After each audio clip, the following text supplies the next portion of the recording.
about women. It's all about trailblazing women who have broken barriers and continue to inspire change, because when women lead, the world transforms. Take a look at this. Half the world is women, but power, still not half. Not in boardrooms, not in parliaments, not in paychecks. This is not just a moral question. It is economic. Unlocking women's leadership could unlock trillions. For nations, for businesses, for futures. Tokenism is over. Real change needs policy, culture, systems that support. And courage that leads. From corporate towers to grassroots movements. From boardrooms to classrooms, women are rewriting the rules. And showing what leadership looks like. Women in leadership is not just balance. It is strength. It is society. It is the future. The playoff begins. All right, and for this playoff, we have a very, very special panel. Let me please request Dr. Sarita Elawat, the MD and co-founder of Botlab Dynamics, to please take the stage. Ms. Vanessa Bachhofer, Managing Director, Mack & Schneider, please requesting her to take the stage. We also have Captain Zoya Agarwal, Senior Commander, Air India. Please take the stage. And Ms. Evelyn de Gruyter, MD, Association of German Women Entrepreneurs, to please take the stage. Thank you, ladies.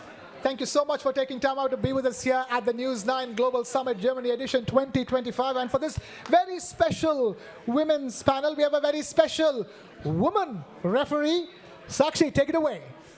Thank you so much, Krishna. It's always empowering to have an all-women panel. Thank you so much, ladies, for joining the chat here. Dr. Elawat, let me first begin with you. I want to ask you why presence of a woman in the boardroom is not enough anymore, and what can we do to move beyond that, to have the actual presence? Hi, first of all, I want to say thank you to the organizers for having me here. Since morning, it has been wonderful experience, lot of learning, and it's a really great mix of German and Indian counterparts. A lot of good experience for all of us, so I would like to say thank you. And one big round of applause for the organizers. They have worked tirelessly. The work actually shows in how many panels and talks you guys have organized.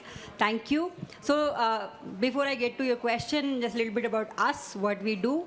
So I am a co-founder of a startup called Botlab Dynamics from IIT Delhi. We are in robotics. We build drones.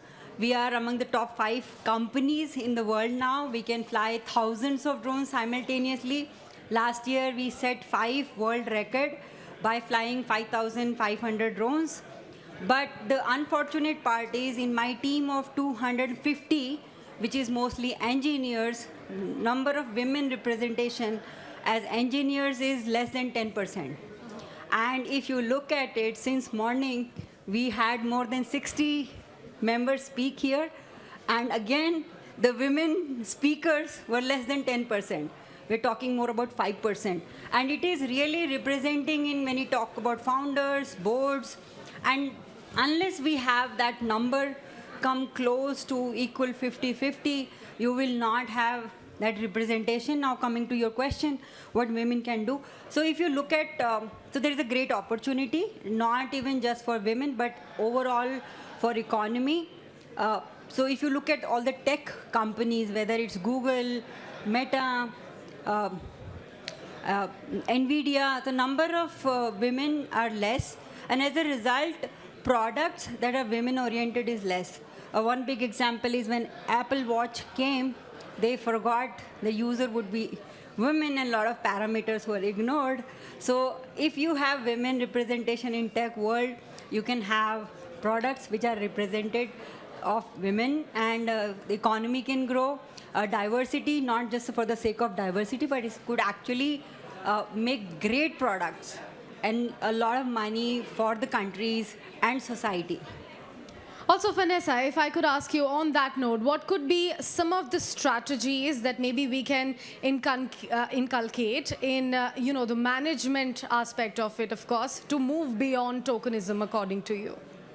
Well, first of all, thank you for having me here, and I'm really happy to be here on behalf of Mark & Schneider. That's my company, and we have Indian customers and automotive OEM, so really glad to be here, and also on behalf of the Chamber of Commerce and Industry here in the region of Stuttgart. Well, here in the region we have the situation that almost 75% of women are in the workplace, so that's a good news, but they are 50% of them are working part-time and not full-time.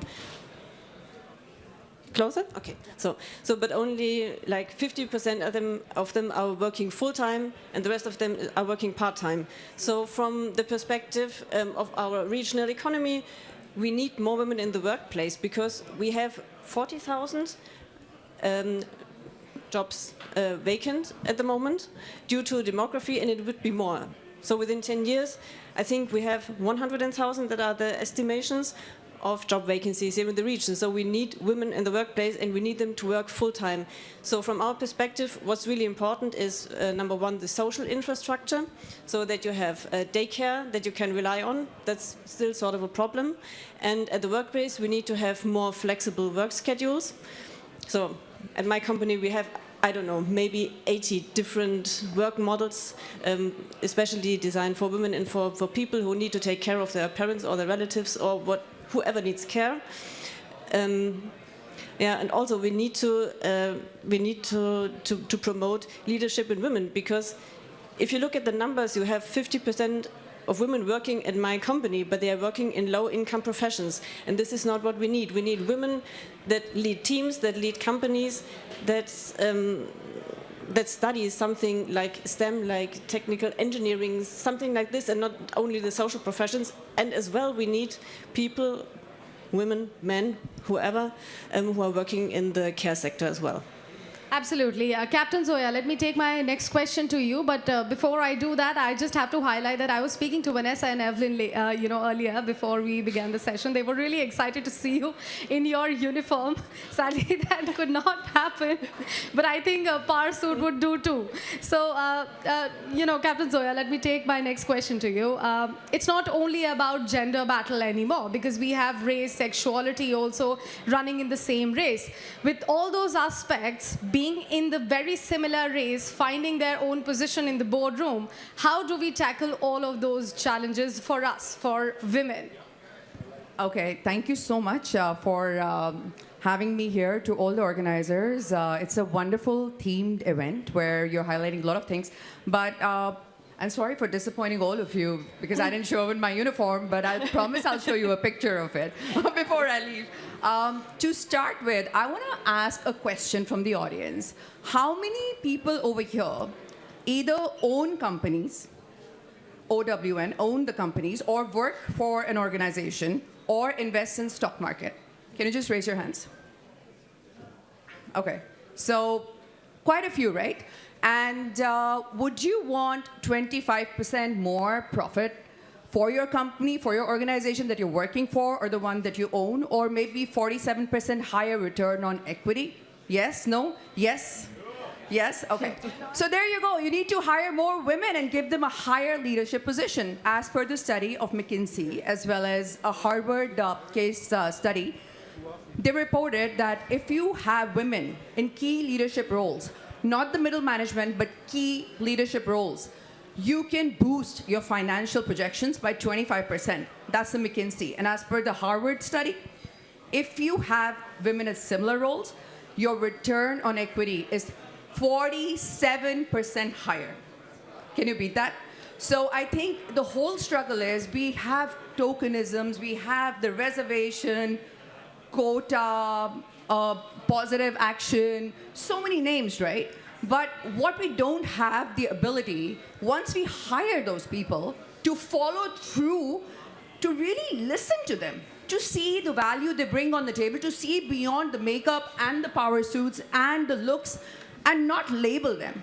I think that's where the challenge lies. And so long as we can move beyond that and see women for the actual value they bring, the skill, the professionalism.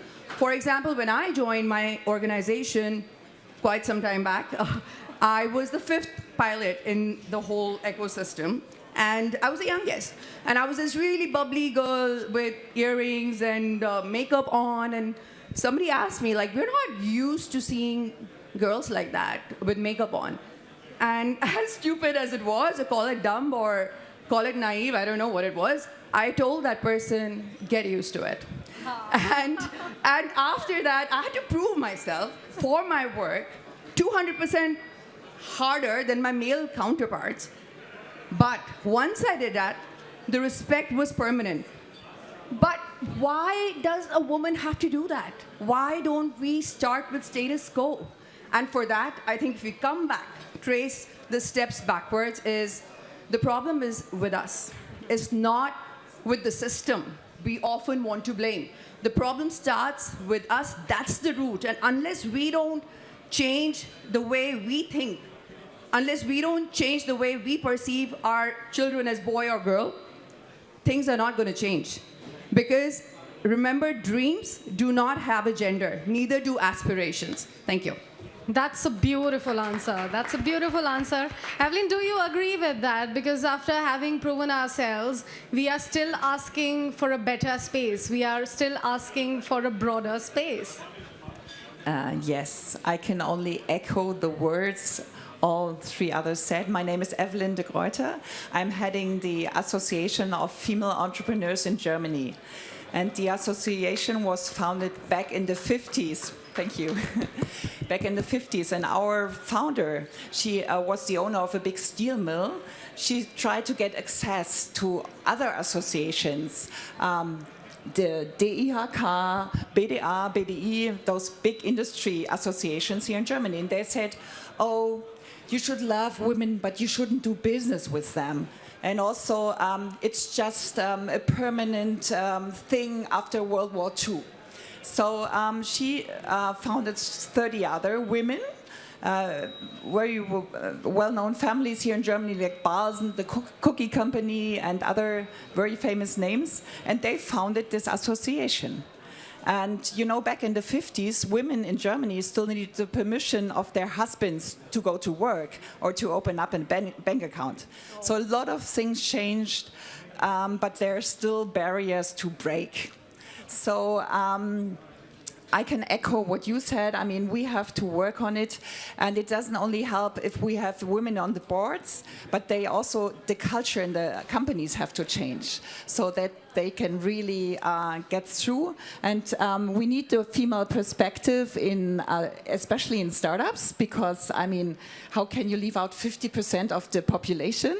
And also what Vanessa said, we need also structural changes in the system, especially what when it comes to the combination of family and work-life balance. Thank you.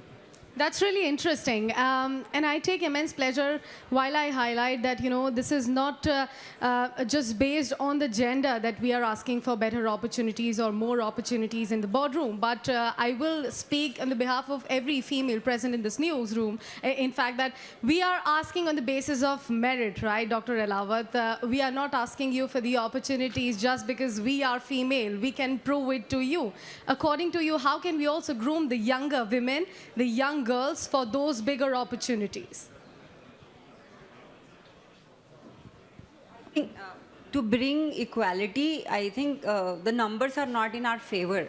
So, I mean, if you look at stats in India, especially after 12th grade, a lot more girl students pass the exam, overall number, and even the number of girls who are topping exam 10th and 12th a lot more than the boys. But as the girls are graduating and then take post-graduation, then PhD and postdoc, and each stage we are losing certain number of female candidates. And when they come, they show up in the jobs. So to begin with, we have a very small ratio to work with. And then expecting that you have this 3% workforce or 5%, and I'm only talking about STEM. in that expecting that, these number of girls should become CEO or CTOs, then it's kind of putting that kind of expectation is not fair on your behalf to that girl, because she may not have, the kind of exposure or the skill set that you need as an organization. And now, in fact, to the lot of credit to the organization and academic institutions, even at IITs, in terms of opportunity, there are a lot equally female students and male students or engineers are treated equal. So I think the struggle is not at mentoring or giving an opportunity. The struggle is the entry point, the ratio is very skewed. You're talking 90 to 10 or 80 to 20 and expecting those 20 will outshine everyone, and there are very few Indra Nui or Kiran Majumdar. So those are less examples because you're dealing with smaller numbers. What I feel what can be and should be done, as my colleague talked about, making the work more encouraging, where women can work according to their needs, because there is a family and other things. So if the work start accommodating female social requirement or responsibilities, and I think those problems can solve. I mean, this is a very serious problem, and Europe has been developed for a very, very long time, and still Europe, US are struggling. Like how many CEOs in US leading the tech companies, and same goes in Europe, and same is in India. So it's a very serious problem, and it has to go beyond this conversation at a root cause level. We need to address, starting from school and addressing why women are falling behind, and then making it a norm that we address it. Women do not want to be in the boardroom just because they're women and just to fulfill some quota or something and just to handle the women's topics. So that's the worst thing, is women talking about women's stuff. So when we're in the boardroom, we want to handle the topics that affect the whole company. We want to decide even in the technical departments, because our perspective is different and you have a market to win. So how can we make them allies? Sometimes it helps if they have daughters, and so they start to understand how the world is for a female, for a woman. So that helps. And I had a very encouraging experience just today with one of my team leaders, because we had a conversation with a worker who was a bit uncomfortable with a male colleague, because she had some doubts. And it was very cute and very encouraging that my team leader said, okay, we have to take this serious. So this is nothing that we can just under the rug sweep. So no, we have to take it serious. We have to take care of this issue. And so this is what we need, that men are really allies to women, that they understand our struggles, and that they propose solutions, and that they solve the problems together with us and not against us. Captain Zoya, how do you think women leaders today, as you being one as well, are actually shaping the future for women leadership? So representation is super important. I regret not wearing my uniform today. Not that I can possibly inspire any one of you to become a pilot anymore, but maybe I can actually. You never really know. But representation is important, because I think if you don't see me, you can't be me. So it's important, very powerful for role models, women who are already the CEOs or the CTOs or the leadership XYZ. Those women to go out there in schools, in places where they can create an impact on those young minds while they're still developing, and say that this is what you can be. So I'll give you an example. While I was doing my MBA at Columbia Business School, New York, a city like New York, which is so diverse, and you would think women would be so further ahead, but no, not really, not at all. So we have our nonprofit in India, which basically focuses on training young girls from disadvantaged backgrounds for aviation careers, like pilots, air traffic controllers, maintenance engineers. We had similar thing over there. And for that, I would go to a lot of schools where you would have people from disadvantaged and marginalized backgrounds. And once I was giving a boring lecture to young girls over there, like a room full of them, and they were listening to me, and I asked them one question. They were probably so bored of my chatter, and I said, what do you want to become when you grow up?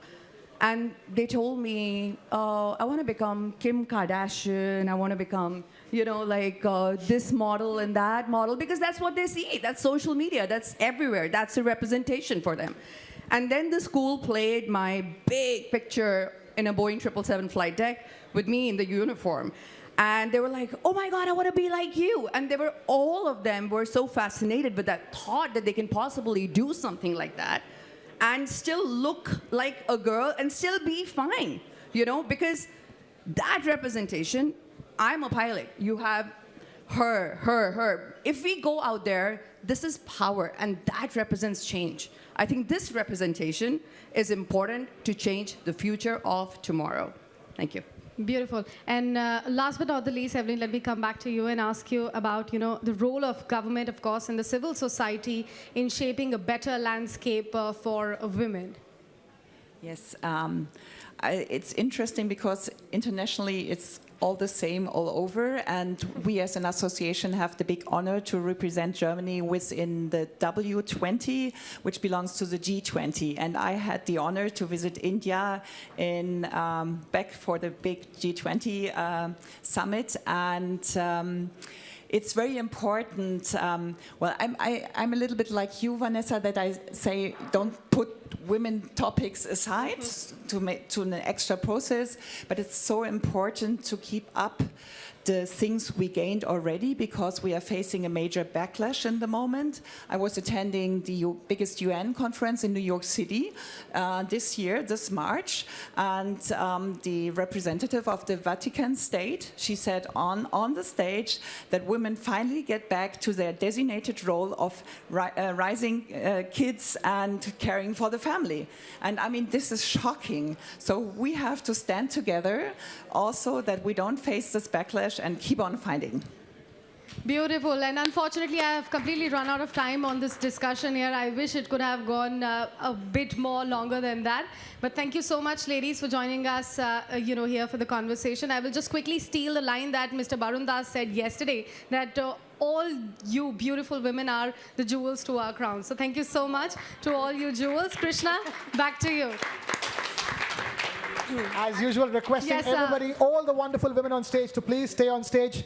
And we have a couple of surprises. First up, I'm going to invite Mr. Deep Upadhyay of the TV9 network. But I believe, Krishna, Captain Zoya wants to say something. Oh. Sorry. Okay. Sorry for interrupting Captain Zoya. Captain Zoya, please go ahead. I just want to request every single one of you, and to all the social discussions and networking sessions that you may have in future, please encourage every single person to treat the woman in their house with the utmost of respect, in terms of an equal, because that's what your children are going to see. Please treat the children the same, the boys and the girls. Teach them the same value system so that they can grow up and be a good human being and not a girl-oriented or a boy-oriented role. Because if women are respected at home for breakfast on the dining table, they will be respected for a boardroom lunch later on in the boardroom. Thank you. Thank you, Captain Zoya, for that very strong and important message that needs to be heard loud and clear all across the world. Thank you so much for that, Captain Zoya. Thank you for that. And requesting all the wonderful ladies to stay back. I'm going to invite Mr. Deep Upadhyay of the TV9 network to please take the stage and present the shawls from the TV9 network first. And then we have a massive surprise from Stuttgart after that. Let's get done with the shawls first.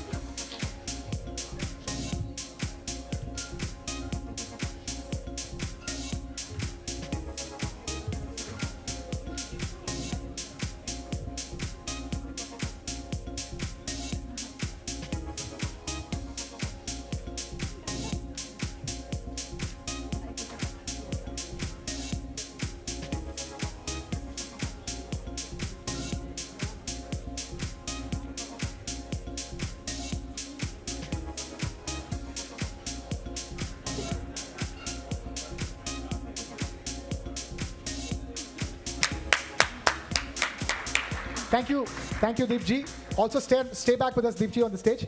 Okay, right time now for a massive surprise from 4FB Stuttgart. The man who's going to present the scarves from Stuttgart side has been a legend of VfB Stuttgart for 50 years.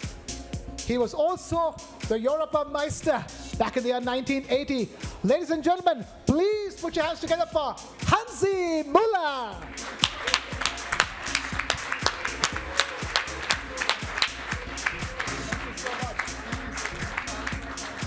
Requesting our favorite Hansi to please present the VfB Stuttgart scarves.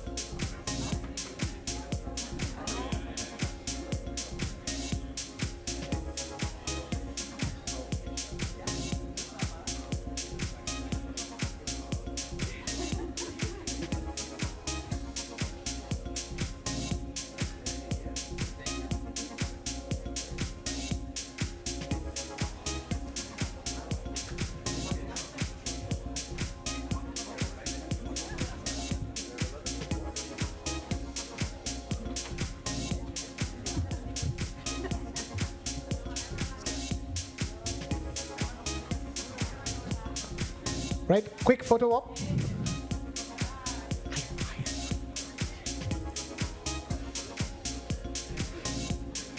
All right, yes, and that's the shawl from our side, from the TV9 network side for Hansi Müller. Ladies and gentlemen, huge round of applause for the legend Hansi Müller.